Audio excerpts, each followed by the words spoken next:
hot news Nikita Mirzani terkait Niki menggugat kembali gugat perdata RG dengan nilai yang lebih wah lagi, fantastis 114 M plus ingin sita bangunan aset rumah RG yang di Cilacap. Abang sebagai praktisi hukum gimana melihat?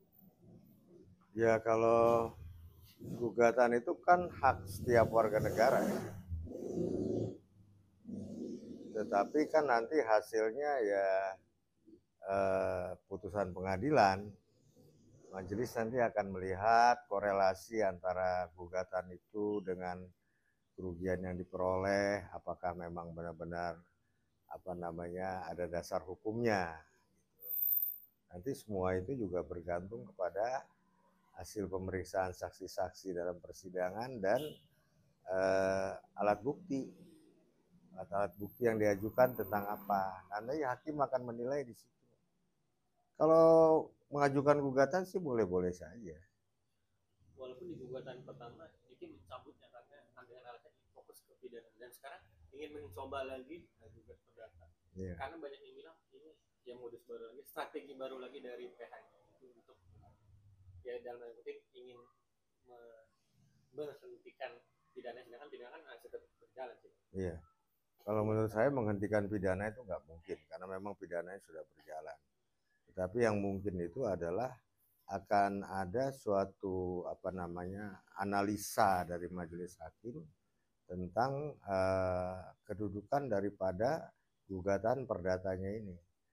Tentunya apabila perdatanya lebih cepat nanti selesai persidangannya daripada pidana, seandainya seperti itu. Tapi kalau kemudian perdatanya putusnya belakangan dari pidana, ya sama sekali tidak akan mempengaruhi proses pidananya.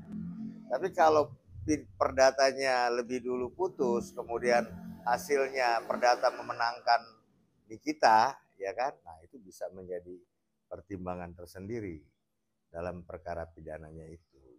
Bang, ini kan banyak pendapat-pendapat dari pakar hukum juga yang mengatakan bahwa seharusnya NM ini tidak mengajukan uang prestasi kepada RG gitu, gugatan. Tapi harusnya Niknir ini mengajukan gugatan PMH. Abang sendiri? Kalau uang prestasi itu kan berarti gugatan tentang adanya suatu kewajiban yang tidak dilaksanakan oleh tergugat, ya kan? Nah, kewajiban itu timbul karena adanya hak si penggugat apa, ya, haknya si kewajibannya si tergugat apa gitu. Nah, semua itu kan harus bermuara kepada suatu klausula yang halal.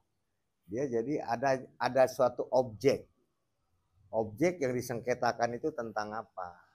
Tapi kalau objeknya sumir ya agak sulit ya mengklasifikasikan tentang hak dan kewajibannya itu.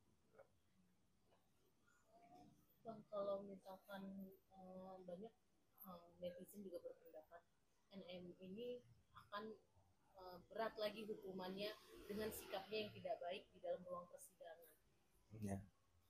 Apakah memang dengan berkelakuan baik justru hukuman akan lebih ringan? Iya, itu kan ada ada pertimbangan hakim nanti ke sana. Apakah si terdakwa ini dalam persidangan berkelakuan baik, ya tidak membuat situasi menjadi tidak kondusif gitu loh. Semuanya itu merupakan suatu pertimbangan hakim di akhir nanti. Ya. Apakah hukumannya itu bisa dikurangkan atau tidak. Hakim juga akan menilai salah satunya dari situ. Dari sikap baik terdakwanya maupun penasihat hukumnya di dalam persidangan. Itu menentukan mengenai penerapan pengurangan hukuman. Sebelum sidang sebulan yang lalu lah, sidang tidak kondusif, yang marah-marah, tidak mau memakai baju, memakai orang yang tidak mau dibuat.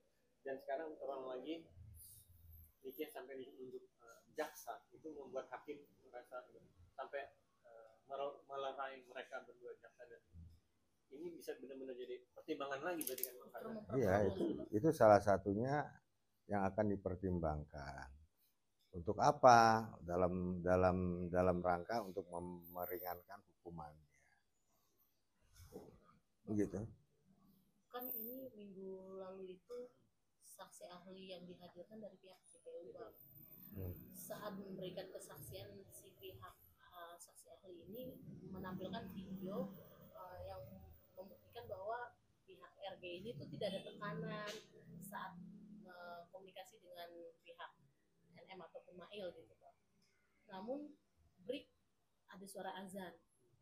Setelah dilanjutkan kembali, video tersebut tidak ditampilkan kembali dikarenakan pihak RG mengirim surat bahwa berkeberatan. Apa boleh, Bang, seperti itu? Ya, sepanjang persidangan itu nanti yang akan menentukan hakim. Ya, hakim yang mempunyai kewenangan otoritas di dalam persidangan itu. Apakah apa yang harus ditampilkan, apa yang harus diajukan, apa yang tidak. Itu nanti hakim yang memutuskan. Seandainya dari pihak JPU ingin mengajukan satu rekaman, hakim nanti akan bertanya korelasinya apa dengan perkara ini gitu loh. Begitu juga dari pihak penasihat hukum akan mengajukan ahli kah atau akan mengajukan bukti-bukti lain kah. Hakim akan bertanya korelasinya apa. Sepanjang bukti-bukti itu tidak ada di dalam berkas perkara tetapi diajukan belakangan, itu akan dipertanyakan oleh hakim. Nanti hakim yang memperkenankan boleh apa tidak itu diperiksa gitu loh. Tapi sepanjang dokumen itu ada di dalam berkas perkara, semuanya boleh diajukan. Dan sidang hari ini kan juga pihak JPU mengintervensi saksi dari pihak terdakwa, korban-korban dari Dr. Reza.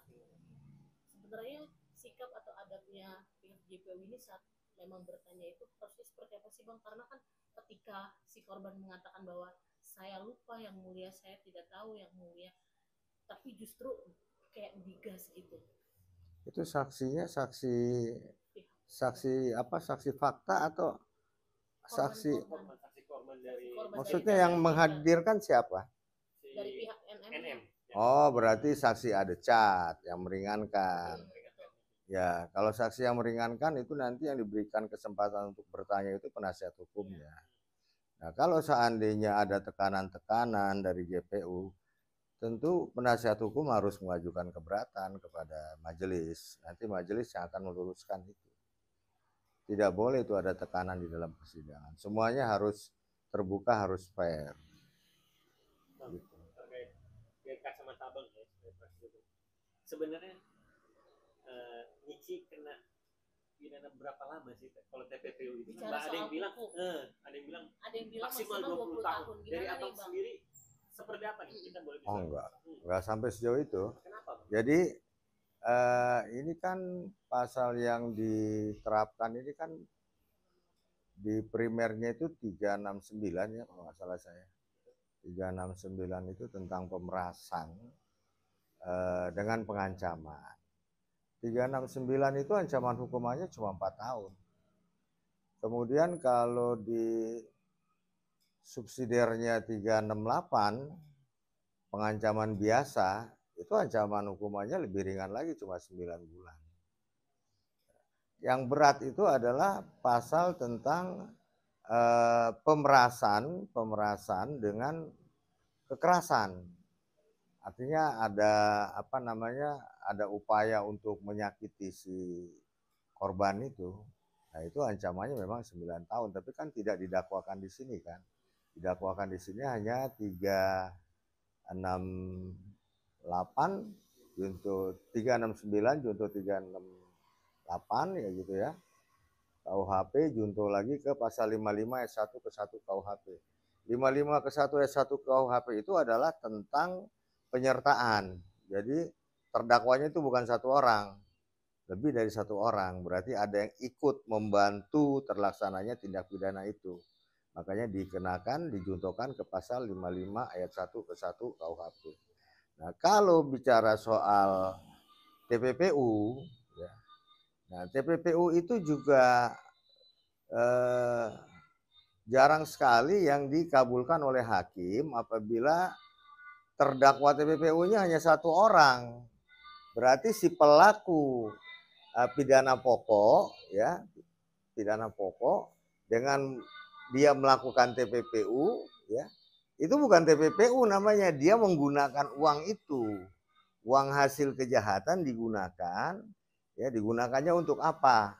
Untuk membeli sesuatu objek yang apa namanya, ya, yang ada fisiknya, misalnya membeli rumah, membeli mobil, membeli apa namanya perhiasan.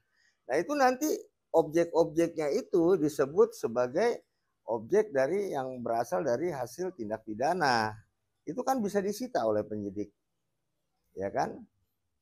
Nah, TPPU itu apabila, ya, baru timbul TPPU apabila uang hasil tindak pidana itu atau uang hasil kejahatan itu, ya, digunakan oleh dia atau dititipkan kepada pihak lain untuk dibisniskan, diputarkan dan lain-lain, sehingga eh, kedudukannya menjadi kabur, ya kan? Sulit untuk dilacak keberadaan uang itu di mana karena dia bercampur dengan uang-uang lain, ya kan?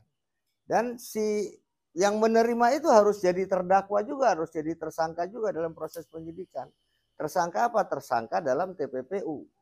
Bukan tersangka dalam perkara pokok, tersangka dalam TPPU apabila perkaranya itu dalam proses penyidikan dan penuntutannya digabung. Ya, dia harus jadi tersangka karena apa? Karena dia menerima uang hasil tindak pidana itu, paling tidak dia sudah tahu, ya kan? Atau setidak-tidaknya dia menduga bahwa uang itu adalah hasil tindak pidana. Jadi nggak bisa kalau terdakwanya cuma satu orang, hanya orang yang menyerahkan uang itu saja, tidak bisa. Tapi kalau uang itu dia belikan kepada objek-objek seperti yang saya sebutkan tadi, ada fisiknya, ya itu fisiknya bisa disita, misalnya rumah, dia belikan rumah, dia belikan mobil. Itu bukan TPPU tapi dibelanjakan. Ya. Kemudian dia apa namanya makan di restoran atau itu kan bukan TPPU. Karena uang itu dipergunakan kemudian habis. Jadi sebenarnya Niki bisa maksimal berapa, Pak? Tidak. Ya. Maksimal itu ancaman hukumannya cuma 4 tahun. 4 tahun kalau tindak pidana pokoknya, ya. Tindak pidana pokok ancaman maksimalnya itu hanya 4 tahun. Ya. Biasanya tidak sampai maksimal itu. Kalau tuntutan misalnya 4 tahun, biasanya hakim bisa mengurangi. Ya, kira-kira. Sudah di 7 bulan kan, sudah berjalan 7 bulan di... Itu nanti dikurangi masa penahanan. Nah, bicara hukuman yang bukan TPPU, berarti Niki bisa ditangguhkan penahanannya karena dia ditolak ternyata.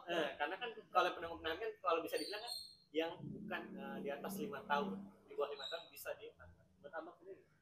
Begini, penangguhan penahanan itu memang hak daripada terdakwa atau tersangka dalam proses penyidikan. Tapi merupakan kewenangan daripada penyidik dalam proses penyidikan dan kewenangan hakim dalam proses persidangan. Korelasinya apa? Kepentingannya apa untuk penangguhan? Hakim akan menilai. Apabila nanti di dalam persidangan itu hakim melihat bahwa ini tindak pidananya kemungkinan terbukti, ya, artinya hakim sudah dapat menduga terdakwa ini akan dikenai vonis, gitu kan. Nah kalau dia udah kena vonis, kenapa juga harus ditangguhkan penahanannya? Toh nanti penahanan yang sudah dijalani itu kan dikurangi seluruhnya dari pidana pokoknya. Alasan meningkat penangguhan itu karena ada 2 anak Rindu dengan anaknya. Korelasinya itu dia rindu dengan kangen dengan anaknya karena kan ada masih kecil. Ya anaknya kan juga bisa besuk kan. Artinya tidak merupakan suatu hal yang urgent kalau itu. Karena beberapa pelaku tindak pidana yang sudah ditahan rata-rata juga punya anak juga, ya kan. Kalau terkait kondisi kesehatannya sendiri, Bang, dia minta Niki mengajukan bahwa untuk berobat ke rumah sakit yang referensi dari keluarga, bukan keinginannya di lapas gitu, rumah sakit referensi dari pihak pengadilan atau... Ya bisa dikoordinasikan kalau itu dengan majelis. Kan nanti bisa dibantarkan. Kalau seandainya begini, dia harus dirawat di satu rumah sakit, ya kan? Nanti penahanannya dibantarkan, di stop itu masa penahanannya yang selama dia berada di dalam rumah sakit, perawatan rumah sakit itu tidak dihitung sebagai masa penahanan. Misalnya di rumah sakit seminggu, nanti setelah selesai kembali lagi ke rutan, itu pembantaran namanya. Nah, yang seminggu di luar itu dia tidak dihitung. Nanti begitu sudah masuk baru dihitung lagi masa penahanan sementaranya. Bang, tapi kalau dari pihak Itu bisa saja. Itu bisa saja tergantung penyidik kan mau mengarahkan ke situ apa tidak.